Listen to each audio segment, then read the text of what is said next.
Hello everyone, this is Samuel from GradePoint IELTS Tutors. Welcome to this class. In this class today we're going to look at what is IELTS. We're also going to look at the IELTS as an acronym, and then we're going to look at the CEFR level in IELTS and then the IELTS Partners. Okay, what is IELTS? IELTS is the International English Language Testing System, and it is designed to help you achieve your ambition of working, studying, or moving to a country where English is spoken.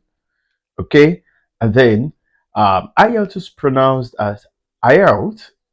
It is also an international standardized test of English language proficiency for non-English language speakers. All right, now we'll look at the IELTS acronym. IELTS I stands for international.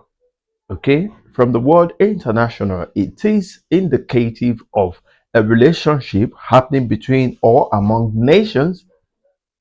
So the word inter and nations indicates that there is a relationship happening between or among two or more nations. Okay, then the E in IELTS stands for English. And the language that is being tested in IELTS is English. It is English language, not any other language. So the focus is English language. Therefore, your proficiency level in English language is being tested. All right, the L in IELTS stands for language. Your proficiency level in the use of English language in the four language skills area, namely reading, writing, listening, and speaking.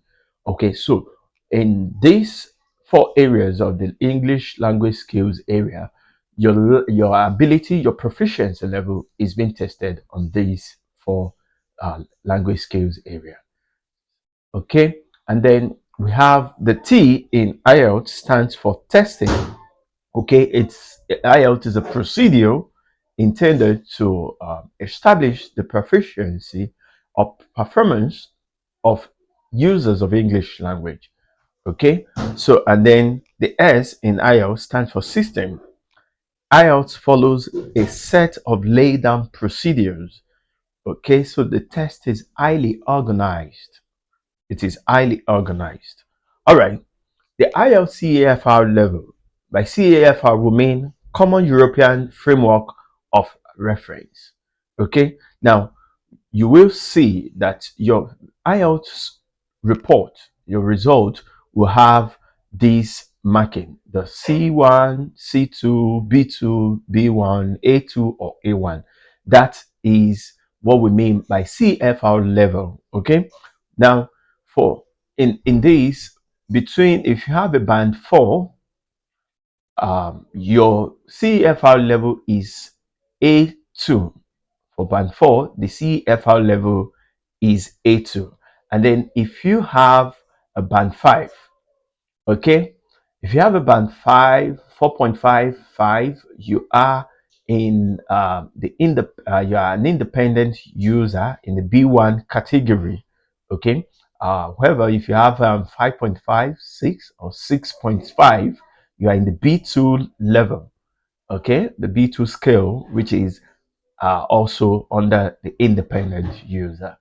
Okay, then we have the band scale 7, 7.5, and 8.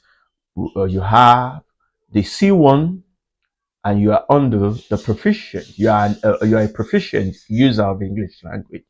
Okay, and then band 9 is the C2, still under the proficient user. So between band 7 to band 9, okay, you are a proficient user if your result fall in that category, your overall score in IELTS. Okay, so as you can see here now, this candidate scored 7.0, and you can see that the CFR level is C1, as we see here, 7.0 C1. Okay, so the CEFR is an international standard for describing language ability. Okay, so it marks an individual's language skills along a 6-mark scale ranging from A1 beginners to C2 advanced. Okay, so we look at the IELTS partners. Okay, the IELTS is jointly owned by the British Council, the IDP Australia, and then Cambridge English Language Assessment, which is a part of the University of Cambridge.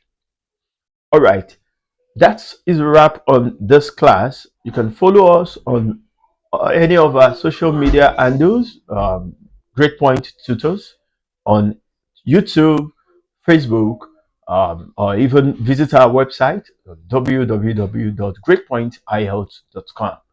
Okay, thank you for being part of this class.